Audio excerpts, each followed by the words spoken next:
Hey, I'm Ange. And I'm Beck. And we are the Gold Diggers, because we believe there's gold found in everyone. Everyone is unique, interesting and exciting with a great story to share. And we aim to find it. The question is, can we rise to the challenge and strike gold? Stay tuned to find out as we chat to today's mystery guest. I need you're my sugar. So this is how it works. One of us knows who the mystery guest is and the other one doesn't. And today it's Ange's turn to find the gold in our mystery guest, Ainslie Davies. I got my words a bit tumbled then, didn't I? Welcome to the show, Ainslie. Thank you. Thanks, Rebecca. Nice to meet you, Ainslie. Hi, Ange. So, Ange, I'm just going to give you a little bit about Ainslie. Ainsley has lived on the Sunshine Coast all of her life. Wow, they exist. Yeah, that's right. You get my autograph later. Yeah. And she is very passionate about her work. And that is all I'm going to tell you. Yes. Okay, all right. And the gauntlet is out. I've got to come back with a banging first question. Yeah, you do. Beck seems to always be doing it. So I'm going to get my thinking Let's cap see on. what you come up with. Okay, so Ainslie, we're just going to have a little talk to our audience about you. So okay. you and I have known each other for probably 5 or 6 years now. Yeah, good few years now. This is right. Yes. We met through a mutual friend, Yes. Natalie Caston, at a Budrum business group called Yes. Business Bells, where we've had many a fun meal together, haven't we? It's been great. Yeah, just women supporting women and in their work. And yeah, It has really been a good. great group, hasn't it? We tend to go to nice restaurants and chat about business, and it's been a really good, I guess, bonding time and learning from each other. We tend to hang around for longer than the restaurateurs probably want us there. But Yeah, I'm pretty sure they wanted to close half an hour before we leave. that's about right. So it's been actually so great getting to know you, and I love your passion for what you do. So you're a podiatrist, Yes. and you are the immediate past president of.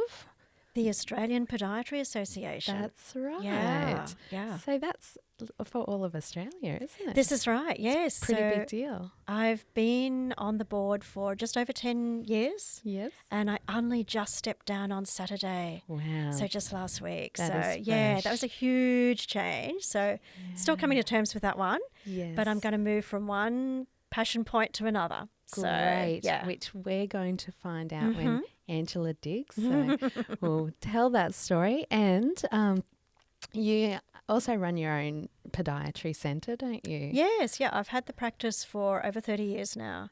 Amazing. And started it in the recession we had to have, those that remember it back in 1991, 92. Yeah. So that's over 30 years of clinical practice. So that's a long time now. Amazing. I love meeting people who are excellent at what they do and passionate about it. And that's definitely what you are. So we're going to delve into a bit more of your story. But first, we're going to get Angela to come back in and she can start the questioning. Okay, Angela's coming back in the room and we are all on the edge of our seat waiting to hear what the first question is. I've totally blown it, haven't I? I've put There's too much pressure on you myself. now. It's just a question. I've thought of one. Right. I want you to explain 2 days in your life. One you'd like to repeat and one you'd like to delete. Ooh, How was that? Rhymes. Marks out of 10, people. Oh Come my on. goodness, that's a 10. Well done. I love So let's the start rhyming. with repeat. Oh, that's on the spot, isn't it? I'm just trying to think if I can interpret your question as being when I've had a stop point and I would like to repeat that, or I've gone back to it as a very important point. Yeah. I think graduating from the master's degree, it was a Scottish degree, and the person who presented said, for those of you who are graduating, congratulations, but you're on your own journey. And even though you've got other people around you who've gone through the same course, the same degree, you have to create your own journey. And I took that message and I've really applied it probably over the last 10 years or more now, and I've been creating my own journey. Okay. Amazing. What was your master's degree in? My master's was a master's in science. Yes. Okay. Well, we'll explore more about that because I'm getting the eye movements which say that there's a story there. If I told you up at first, there'd be no more questions. No, so okay. I'll leave So we'll that, park that one for the broad. moment and revisit that in a minute. Let's go to the delete. The delete day. I had to make a very difficult decision within the last week, and that took all of my leadership skills to do that. So I've just walked away from something that I've been very passionate about and followed through for the last, over 10 years. Wow. So there's obviously, because you mentioned 10 years in the previous one, so there's obviously a very important decade that you've just been through. Do you want to describe to me why this past decade has been so important for you? Yeah, so for the last decade, is this when I tell you Yes, what I've actually been doing? Let's Yeah, go for it. go into it. I've been a director of the Australian Podiatry Association, and I was president for the last 2 years, and I've just stepped away from that. So that's a really big turning point to step away. Yes. Have you stepped away into something do you know what you're moving into, or? Yes, another very big project. So I've also been working on my PhD also for the last 10 years. Wow. And it's really at the pointy end. So it's now at a stage where I've got to prepare it for external examination. Okay. So that's the final step. And that would be takes a lot of time. PhD in science again, is it? Yeah, in podiatry. Yeah. Yeah. So what got you into podiatry? Yeah, I suppose that's an interesting story as well. Not everyone knows what they want to do when they leave school. And I was probably one of those that had a vague idea. I liked health sciences. I was smart enough to get into uni, but I wasn't smart enough to do medicine or anything really amazing like that. And I started off just doing a broad science degree. And after, you fail a subject here and you got to repeat that one over there. And we had Expo 88. That's sort of giving my age away. But Expo 88 was so exciting. There was so much going on. And I'm like, oh my gosh, why am I here at uni doing this when I'm not really loving it? I could see very easily it was going to be like a 4 or 5 year degree process. I'm like, yeah, I'm taking some time off.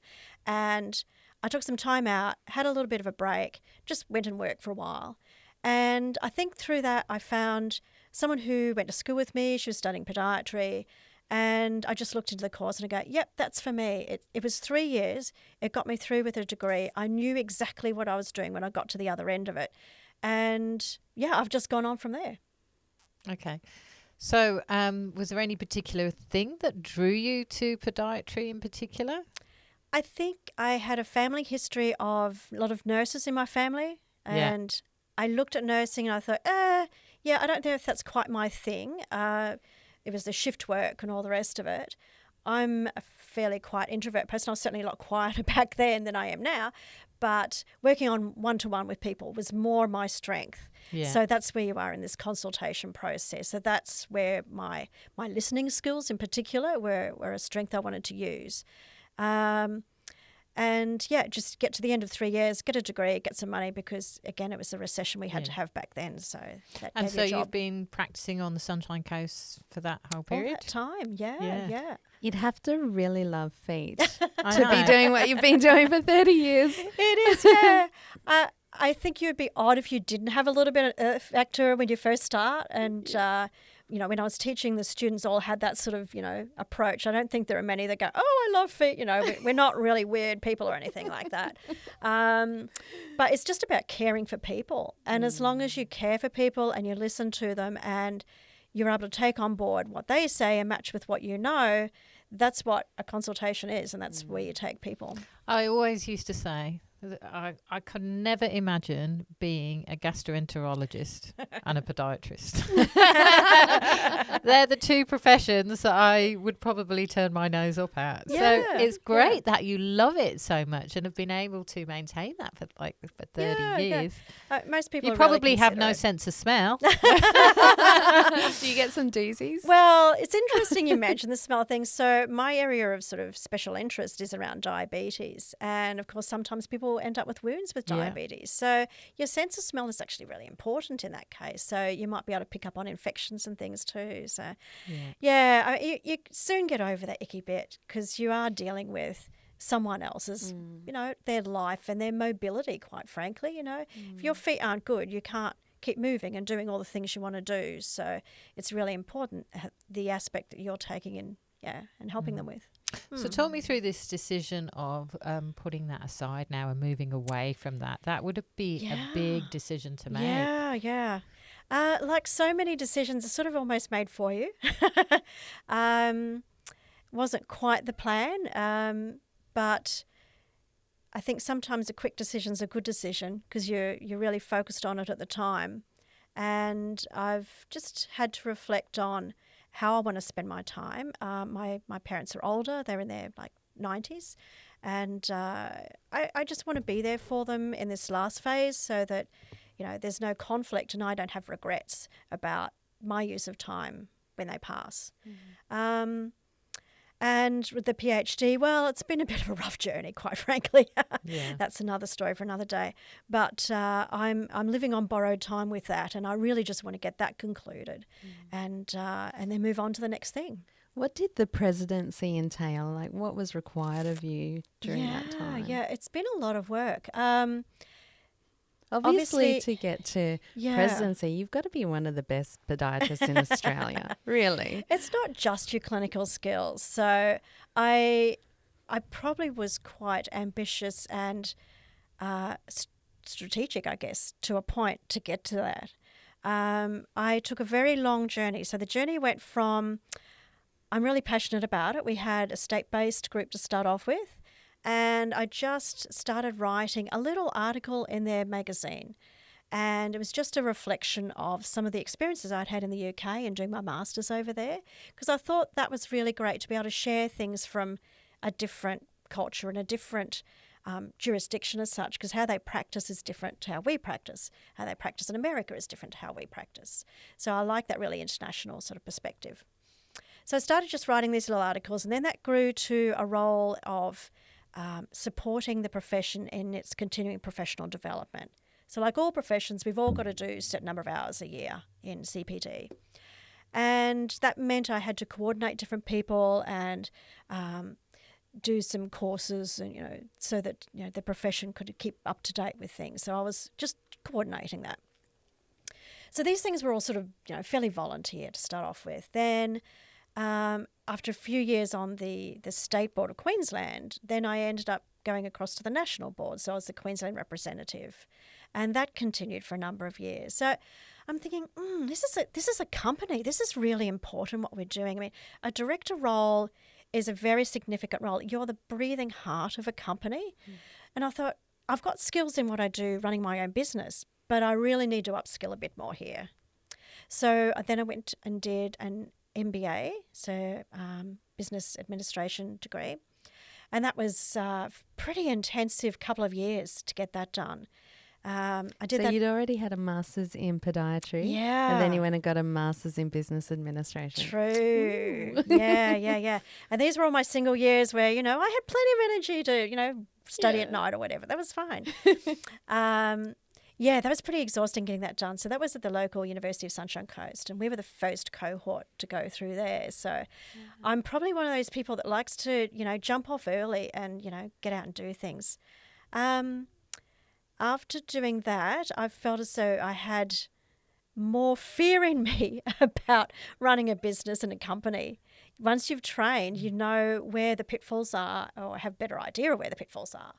And you also have an appreciation of how to do an assessment of a situation and the ethics and training and all that sort of thing. So, there was a lot in that. And then I also did the company director's course as well. So that means I've got the graduate of Australian Institute of Company Directors as well, which is, what you require for any company in Australia, really, if you're going to be a decent director. Yeah, wow. It seems like your whole life has been like one layer on the next layer on the next layer, and you kind of laid up to get to the top. Yeah, well, this is what I was saying about I had a strategic plan as such. I realised to get to where I wanted to get, I had to do these extra activities or studies or whatever to support me. When I'd taken on leadership roles when I was younger, I felt as though I just didn't have that behind me. There was no support behind me. It was just me being, me and, looking at figures or a table. It's like, well, what does this mean? But now I've got ways to analyse it or ways to describe it as such as well. Yeah, And makes were a you difference. always a high achiever, even like as a young person?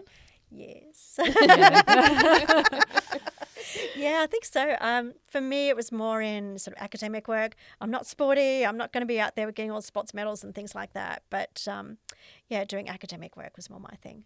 Yeah. Okay, so you're a bit of a bookworm, and Yeah, it's just fitting with that original introvert sort of personality Yeah. and getting your energy yourself. But I still appreciate that I need extroverts around me to draw me out as well. and so did you have siblings growing up? No, I didn't. No siblings. So I was an only child of an only child. So very, very small family. So you had a lot of uninterrupted study time. Yes. This is probably quite true. You've got a good point. Well, I have an only child Right. as yeah. well, and they do tend to focus on something that they're really good at, and then they've got, as parents as well, you've got the time and effort to really Yes. concentrate on that child's progressment through that. So there are advantages to it, as well as there are some disadvantages to being an only child. Yeah, now that I'm at the point here with my parents being older, that's definitely the difficult disadvantage side because it's only you. There's no one else Yeah. to share it with. Yeah. Yeah, well, we keep saying that, and ours is our child is a son, and so they're not maybe as attentive as. Perhaps I'm boxing him in here, and Cooper, our producer, is looking at me like, "What are you saying, Angela?" Who's going to look after you when you're older? Basically, like, am I going to be left in the lurch? Let's just hope he marries well. Anne has lots of kids. A lovely, caring wife. Yes, and lots of kids that will care about their grandparents. That's it. That's it. Yes. So, You were saying about you did some study in the UK. yes, I did pick up Wonder on where that. that Yeah. It's a good while ago now when we originally had the internet. Remember the old dial-up internet and fax machines and all Yeah. that sort of thing? I when can that still was hear about the as sound. exciting as we got. That would have been back in the 90s. So podiatry is a pretty small profession, right? So we've got about 6,000 people registered in Australia as podiatrists. That's pretty small. The UK, and this is purely off the top of my head, it's usually a ratio about 3 or 4 more. So about 21,000 plus probably in the UK. So it's a much bigger group of people. And their courses are fairly similar to Australia. So when I wanted to go on, I thought, I'll have a look at the UK and see what's over there.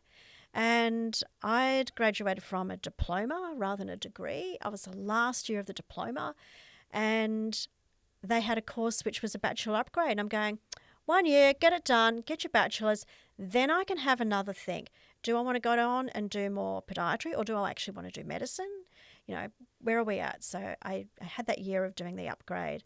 And yeah, I still had the passion for podiatry, I found. So then followed through with the masters after that, also in Edinburgh.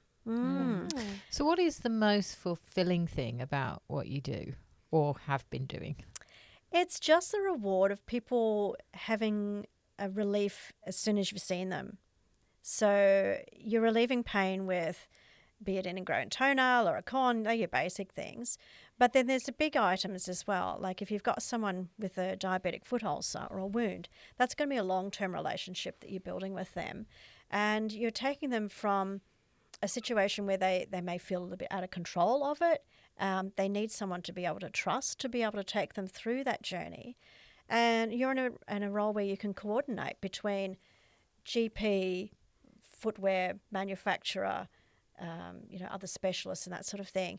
And just that wound care that goes on for some months, and hopefully you can see them healed, and then maybe there's another episode after that. But it's that relationship building. Yeah, because It's really satisfying. that can be quite a dangerous thing, isn't it? Like a lot of people lose their feet from Yeah, it's still a risk we have even today. I mean, our health system is pretty good in Australia. We really do have a great balance between private and public, and that state-federal interchange is, not easy to negotiate, but it's there.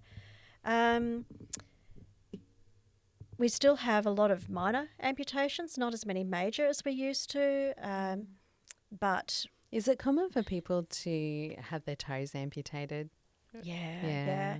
We try and keep it to as small an area as possible. You know, I say we, but it's usually the surgeons at the end of the day that make that decision. Yeah.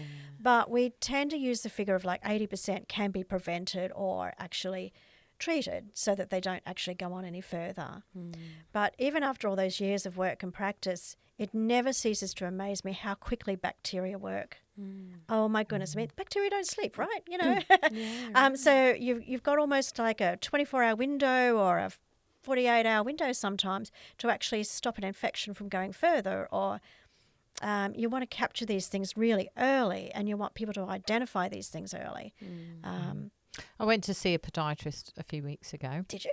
Yes, I did. And I turn up. I've seen him before. I turn up and and it's probably a good year since I saw him last. And he goes, "Okay, what went wrong?" Because really, feet are things we forget about. We don't notice. We ignore them and until something goes wrong. And usually then it's a difficult fix. For me, my issue was that I've been doing a lot of running, and you know my feet can have a bit of issues. He straps my feet, and he supports my arches and everything, which I find is amazing, and I really get a lot of reward from seeing a podiatrist. Particularly, it impacts my running a lot. So, you know, I'm a great advocate for podiatry, but why is it important that we go? Because, you know, we don't really think about our feet, do we? It's funny, isn't it? Feet and elbows are the two things you sort of don't always think about. I thought about that. Yeah. It's only when you start to have trouble, as you say. And that's why the pain mechanism is so important. You know, if something's rubbing or giving you pain, there could be infection or inflammation, whatever. That's the body's way of telling you, hey, hello, down here, this is where you need to look. Yeah. And that's life. We're all juggling different priorities all the time. So your body has to have a way of telling you when there's a problem. And, you know, feet are all the way down there. Yeah. Am I wearing the right shoes? They look good. Yeah, I wore my fancy ones today, beautiful. just to, you know, highlight. Well, I was actually thinking, okay, she's a podiatrist. The first thing you do is look at your feet. You must have the best shoe collection. Yeah, it does sort of take up a bit of the bedroom. Okay, so now you're in a new season, and what does that look like? Because as I mentioned before, you level each level, and now you're doing your PhD. Yeah, well, it's been sitting there in the background for a little while. It's not the easiest of topics. So we're talking about the feeling in your feet. So that's the area I'm actually working in. So the neuropathy. So that's where the nerves get damaged as a result of the long-term diabetes. And I'm trying to work on a new system of finding who's going to develop that early. So as we said before, no use finding out late that someone's got a problem. We want to identify who is early and then put in a plan to try and mitigate that, or trying to steer them away from those sorts of problems. PhD is an entirely different journey to anything else. A lot harder than I thought. It's the politicking as well as the hard work, and you're constantly dealing with the unknown. So even this morning, I was sitting down doing a diagram, and I had to find this new program to do it in. So the number of different computer programs you've got to use is phenomenal. The amount of data you've got to work with is mega. So you've got to have systems in place to be able to manage that and control that, because you're not having just to remember where something was 5 minutes ago. It's years later that you actually go back to the data or something like that. So to help me, I not only have a new supervision team this year, smiley face, but I've also got support from some other ladies around the world as well. As I said before, I do love the world perspective. And this group of ladies are also doing their PhD, also struggling, just as I'm struggling. And we will sit there in a Zoom meeting with our cameras on and write. And just to have that collegiality is fantastic. To know that other people are going through a struggle as well. You occasionally will have like a little chat group or something, and it's often the way that it's a very lonely journey. It's just you. It's your story that you're writing.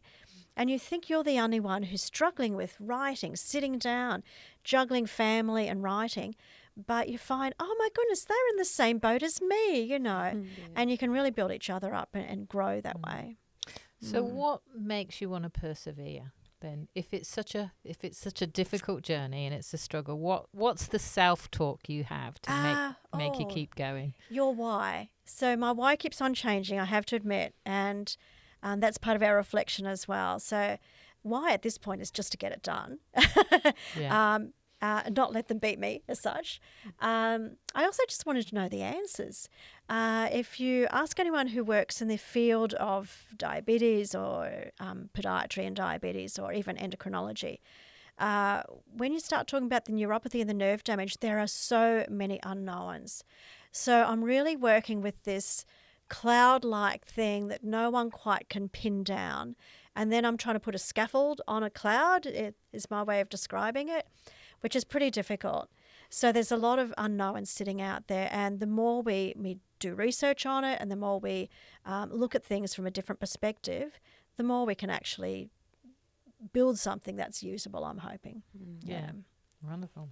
So staying in the same career for 30 years in Australia is actually quite rare, because a lot of people, they don't end up in the career that they studied for. But you seem to have kept that for most of your life. That's a really interesting point, actually. Yeah, I think where careers are going now is probably very different to what my life experience was as well. As I said, I did a podiatry degree, and you get to the end of it and you become a podiatrist. You are a registered health professional. But people nowadays want to have that diversity, and I guess that's where I've created my own journey. So I've done different things within podiatry, as we were just discussing before, where I've got work that I did with the Podiatry Association, and I did some teaching as well. So I was teaching down at QUT for a little while.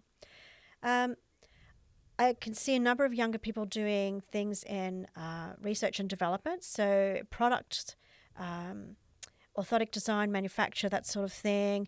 There's diversification in footwear manufacture and footwear design as well. A number have branched out into producing, almost like designer footwear that we never had before, that are really taking the foot into consideration.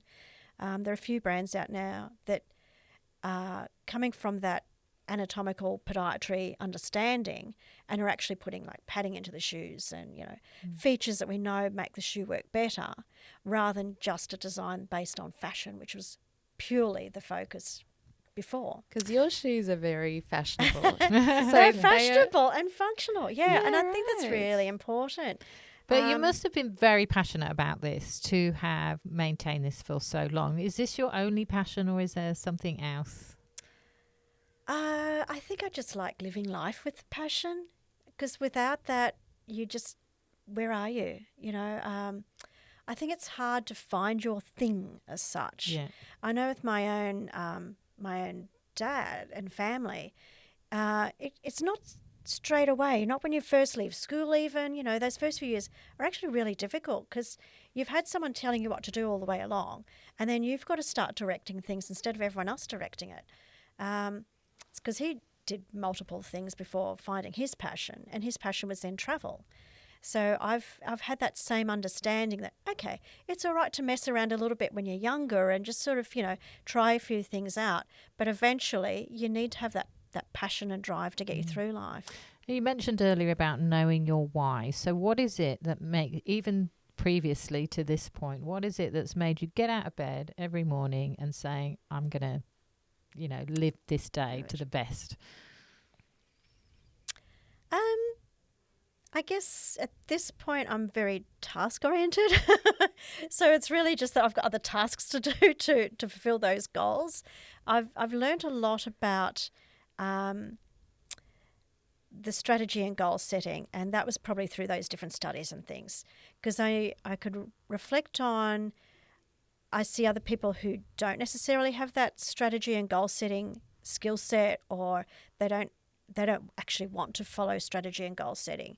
And for me, that's been my driver as well. I say, this is what I want to do, and how do I go about doing it? So, no surprises. I've got the watch on that motivates me to do exercise, and it also tells me to sit and think about things and meditate, once a day, at least for 1 minute. Getting that balance right is really important as well, and I think that's where I'm rebalancing at the moment. Do you have family Married? I have a partner now. I was Yeah. single for a long, long time. I had an incident of a couple of the discs going a little bit in my back about 5 years ago now. And that episode of realising how much I needed someone else to be there for me, oh my goodness, that was a first. You know, I was the independent woman. I don't need anyone. Yeah. And all of a sudden I go, oh my goodness. So it could be a really good thing to have someone around to help. And yeah, I found an old friend and he needed someone and I needed someone. And we've sort of created a blended family and support his two boys as well a bit. So Yeah. that's been a big change. Oh, nice. And I guess for being an only child, from an only child, you say, and then obviously having had children of your own, that must have been quite a challenge for your parents, I guess, to work that through as well. Is that? I think we'd always had such small family that, It's yeah, not been an issue. it hasn't been an issue. How for wonderful us. is that? I think Yeah. that's really beautiful. Yeah, no, I didn't have pressure to like have kids or whatever. Because I'm No. definitely putting that pressure on my son. I want 5 grandkids, please. At least. I think when you're younger, you think you're going to do it all. And as time goes by, you sort of go, do I really want to or not? I definitely remember, like in my 20s, when other friends were starting to marry and have family and all that, I'm going, oh, that's lovely. But I've got all these other things I want to do Yeah. first. And then that just sort of keeps on rolling on. And eventually go, oh, it's not so bad, because there was always this negative sort of thing about being the career woman, you know? Yeah. Oh, you're just a career woman. No, what's wrong with that, you know? Nothing wrong with that. No, and I think, you know, we've probably got a bit of a new feminism rising up, but at the same time, you know, been on the journey for a long time, and it's just a different journey because you don't have that same balancing act throughout as long a journey. And have people respected you being female? You've obviously become the president of the Podiatry. How has that been received? Yeah. There definitely are times where you feel as though you're meeting a little bit of a gender issue. Yeah. Working at the university was very interesting Yeah. in the academic life because it was, you know, majority male. In our profession, it's a breakdown of female to male of 60 to 40. So podiatry as a profession itself is pretty evenly balanced, which is a really good thing. Yeah. And you tend to find that women will flourish more in that environment where there is that gender balance that's going on rather than, you know, in a highly secularized type of a gender role. It was probably those academic days and times where it was the most difficult. Yeah. So obviously achieving your goals, you've mentioned that a few times, has been a big focus of your life. What's still yet to achieve for you? To be honest, after the PhD is going to be another stop, pause, where are we going here? I think, just as I was expressing, the academic life has got its downside as well as its plus side, and I've been in the roles for long enough to know both sides, and I don't think it's quite where I want to be. Might be able to develop on from my studies to develop something else. I'm not too sure. Yeah. I like the... How is that for you? Because it seems like your pathway has been set. You know what the next step is, and you know you want to finish your PhD, but not knowing beyond that, is that an unsettling feeling for you? Or? It probably is one of those things that sort of holds you back a little bit because you don't know what's out there. Yeah. I put up a post on Facebook the other day about, it was a writer who was saying about when you are leaving something that you love and all that, leave quickly. And as you do, there seems to be this cloud ahead of you, but as you do move, you will find that cloud dissipates and it becomes clearer. Yeah. And I think that's it. You've got to take the step first and then the cloud will clear. Don't wait for the cloud to clear and then see. It's after like that. a step of faith, isn't it? Because It is. what happened to you was quite unexpected. You weren't Yeah. planning to do that Yeah. necessarily. Mm-hmm. But now that you've made that jump, you're pretty much just in limbo, waiting Yeah. for the cloud to dissipate. But Yeah. I really believe in timing as well. I really believe that your this suddenness of what's just happened is actually going to make way for perfect timing of your next step, whatever that is. You're right. There is that degree of that, and that was hard to sort of take on as well, and realise when I look back at this, I'm going to see that was right, even though it wasn't, the prescribed plan as such at the time. Yeah. So this wasn't a planned move then? So was there some event that happened that made that happen? Yeah, I pretty much got shafted. No, Right. Oh. It took us that long to get to that point. It wasn't necessarily my decision at the time, but I like to think that I made it my decision to own the decision. I think that's a really interesting point. As we journey through life, it'd be all too easy just to sit back and go, oh, woe is me, this happened, blah, blah, blah. In fact, I was given a bit of a heads up, and then I'm like, okay, well, not quite plan A, but let's develop a plan B. And you know what? That's not entirely a bad thing, and make the most of that situation. And I think if you own the decision, you will cope much better than if you're just being subject to whatever's going on outside. And are you able to kind of share the events around that, or is it something that's... Oh, it's just board tactics, that's all. Yeah. Okay. Do you think what happened is driving you to want to finish that PhD more so now? It's freeing me up to do that, and that's what I needed to do. When you take on these roles, it just seems to accumulate. So it starts off, oh, you just got this little committee over here and that sounds okay. Oh, it's only a meeting once a quarter. And then there's this other one over here. Oh, that's my interest as well. Oh, you'd be the best person for that. And you start doing that. So I was involved with another group which was looking at national strategy for research. So you can see that sort of passion coming through for research and podiatry. So that group I've now launched, and it's off and racing, and it'll probably be another 6 to 12 months before they conclude their findings and so on. But and you were recently a keynote speaker for a conference, national conference. We had our big national conference in Brisbane back in June. And it was fantastic. It was our first face-to-face conference since 2019, thanks COVID. And we had so many people there, and everyone just really enjoyed getting together again. So, yes, I opened that conference and opened both days of it.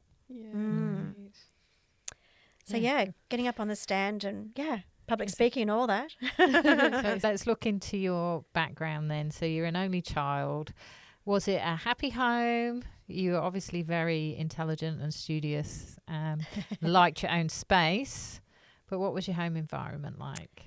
Yes, I was an only child. I grew up in Nambour, and Nambour at the time was a raging small town. It was growing rapidly as the Sunshine Coast has continued to grow. I kept on being one of these ones who is at the front edge. So we're talking about the front edge of the MBA before. So when I went to infant school, they opened up a new school nearby Burnside. And I'm like, okay, new school, sounds good. I'll go there. It had bright colours and open airy classrooms as opposed to your stock standard state school before. I'm like, yeah, let's go there. And then when you sound like a pioneer. Well, you're right. I have got this pioneering background. Yeah. And then even for high school, when Emmanuel opened up, I was in the first year at Emmanuel as well. Oh, wow. So I'm, part of that growing of the coast. And yet my roots are really deep locally. So my mum's family were the Burnett family. So they're the pioneering ones, Burnett Street, the main street in Buderim. Oh, right. So my... Great grandfather came up and built, well, a house has just been moved now, but a house in Buderim. And was that big white one on the corner? It was a big house on the corner, with a big tree out the front. Yes. Yeah, right. That was it. Amazing. Yeah, so that was built I think just before or after my grandfather was born. Wow. So, yeah. So you have a lot of heritage then on the Sunshine Coast. A lot of heritage, all sides, Mm-hmm. And you've never wanted to leave from here? Or? Oh, why would you? That's probably the other passion. I do agree. I don't mind travelling. I had that time in the UK, but I went backwards and forwards. So this was the new era of the internet. And I'm like, I can do study from Australia to the UK. So they would still send parcels out to me, and I would have to mail my assignment back. There was no emailing your assignment back. The internet couldn't take it. But I still stayed here. Yeah. I remember going through passport control in Scotland, and they go, "Are you sure you haven't been living here?" You know, you're going backwards and forwards so much. Yeah, a fourth generation Sunshine Coast. So both sides of my family, mum's mother also grew up in Budrum when she was young. Her mother had asthma, and they came up to Budrum for the fresh mountain air. Oh, wow. And I just want to say, for the benefit of our listeners, that it's very rare to find somebody that's actually been born and grown up and lived their whole life on the Sunshine Coast, because we are such a transitional community. A lot of people love to come and move to the Sunshine Coast, as we did, as you did. Yes. Yeah. And so, you know, it is quite a rare thing. But then to find that you actually have a few generations back that have been here is even rarer thing. Yeah. So are you well known? Are you like some... No, we're the tiniest branch of the Burnhead family you can find. As I say, Do you have street we never names had named lots of- after you? Yeah, Like- they do. But it's probably generations before. Yeah, no, I don't think we're sort of a famous family because we're just so small. It's not like you say, "Oh, it's the Davies" or anything like that. You know. Yeah. So Yeah. there you go. And your father's side obviously lived on the coast for a few generations? Yeah, there was always that connection to the coast. So people used to often come up to the coast for their holidays. As I said, Budrum was the spa town that people would go to for their holidays. Yeah. Dad's father came up to Mapleton just after the end of the Second World War and created a pineapple farm up there. Wow. That was his idea of retirement. Right. Right. Yeah. Gotta love those pineapples. But Nothing the to one do you with the picked, big pineapple by any chance? It would have been around about the same time. So, yes, there were a lot of You pineapple rolled farms. one down the hill and it turned into a big one. Okay, Yeah, again, round for the one by all benefit that. of our listeners, Australia has this thing, which I couldn't understand when I first moved over here, that we have to make everything giant. It's like, you know, Honey, I Shrunk the Kids, Honey, I Blew Up a Pineapple. And then they make it a big monument somewhere on the side of a road. So we've got a big banana, we've got a big pineapple, I big think there's shrimp. big shrimp. Yeah. Oh, I saw a big banana. mosquito, There's a big mango somewhere. big mango. Yeah, we used to have a big cow. Yes. Like, I don't get it, but it is kind of quirky. It is. Yeah. And you kind of, like when you travel, you just go from one big thing to another. Yes. And so Yeah. locally on the Sunshine Coast here, we have something called the Big Pineapple, which you know is what? a landmark. I actually worked there as well. Oh, did Right. As many local people did. Yeah, it was one of our major employers. Yeah. So, yeah, I did work in the retail. Well, with Yeah. your grandfather having had a pineapple farm, that kind of It makes kind of perfect makes sense. sense. It's fitting. Yeah, That's yeah. And guess right. what food I can't eat? I've got sort of allergies Oh, to. no, pineapple. right. Well, Ange, have we got to the gold? Yes, we have. Like, I love that your life has just been so consistent. It's a rare thing to see, actually, that somebody that knows what they want to do and they've continued on that path, which shows absolute 100% commitment. And it's no surprise that you became the president of the Podiatry Association. And I can just see your love and passion for it. And it's not just about the science of it. It's about actually how on the other end it really does help people. Yeah. And I love what you said about building relationships with people, because then that's when you see the fruit of your work, which then motivates you to continue to go. And I can see that this season for you is probably a bit of an unusual one because it's not been how your life has progressed naturally. And it feels as if there is like a difficult situation that's led you to this point. But I love your positivity in looking forward and your determination. I want to finish my PhD, even though this is a very difficult season for you. And the fact you've sacrificed your life to take care of your parents, I think is such an admirable and honourable thing to do. And you've obviously lived your life a very... I say calculated, but very purposeful. Everything is on purpose. Every stage is on purpose. And even something that maybe you didn't plan for, you're still finding the purpose in it. I think that's beautiful gold about you. And I wish you all the best for whatever comes beyond your PhD. Thank you. Thanks, Ange. Good. And I know, Thanks, Rebecca. I should say this, I know you're going to reach the top of whatever it is because you're such a high achiever. And you're a carer. Just got to find out what it is. You yeah. are a caring Thank you. person. Yeah. I'm really excited to see what comes next for you because it's usually at these points of life when you're kind of in this moment of, what would you call it? The fork in the road. Yeah. Yeah. And it's like, wait, which road are you going to take? Yes, What's that what's going next? to look for? We often think it's a diversion, but we find the diversion is actually the most purposeful part of your life because it leads you to where your purpose is for the next season. Something else. Yeah. Exciting times. Good. Thank you so much for being with us. Yes, thank you for coming on the show, Ainslie. Pleasure. It's such Thank a you. pleasure having you. Yeah. Hearing your story. Honey, you're my sugar. So feet. Yeah, I know. This was all about feet. Feet, yeah. I like my feet because Do you you know, have to stand on them a lot, don't you? I don't like feet. I remember doing this volunteer work once where I was washing people's feet. Yeah. And I did it because I was trying to force myself to be kind, Yeah. which actually doesn't take much, honestly. But no, sometimes I like to challenge myself to do things that would probably naturally repulse me a little bit. Yeah. Oh, and But I couldn't podiatry- believe some of the feet that got put on my lap. I was like, you haven't looked at them in the last decade. So podiatry is not on your list it's of not a career for careers. me, that No. is for sure.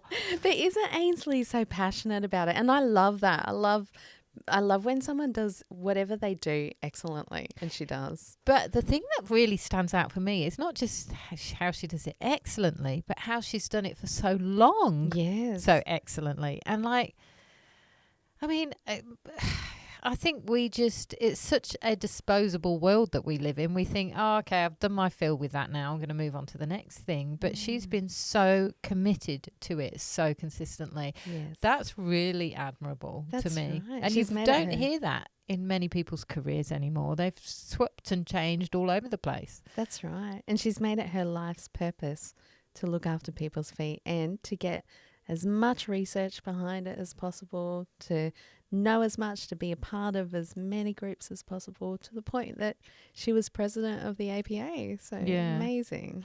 And it is something that we don't often think about is caring for our feet until something goes wrong. And when it goes wrong, you realise how much you depend on them. Oh, I know. Like, to not be able to walk or to feel in pain every time you do walk, it really significantly impacts your life. So it's so important that we do actually take the right care for our feet.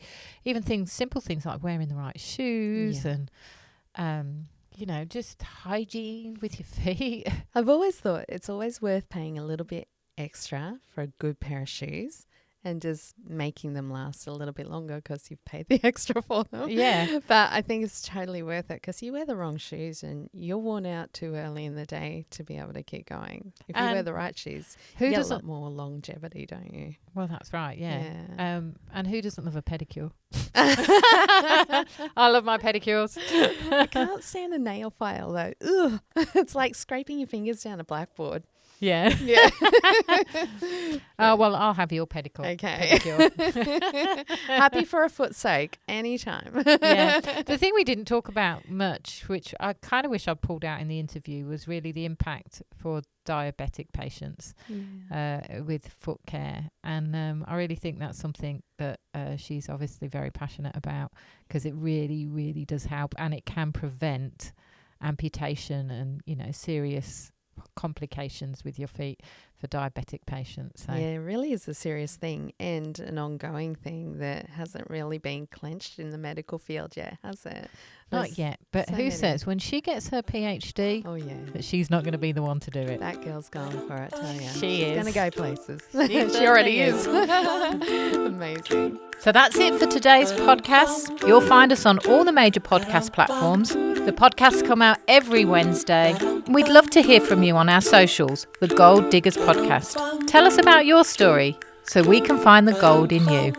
Easy as pie, lemon, apple or cherry. Loving you is so very sweet, sweet, sweet. How can it be such a piece of cake? and your smile is the icing. Loving you is a party. Honey, you're my sugar.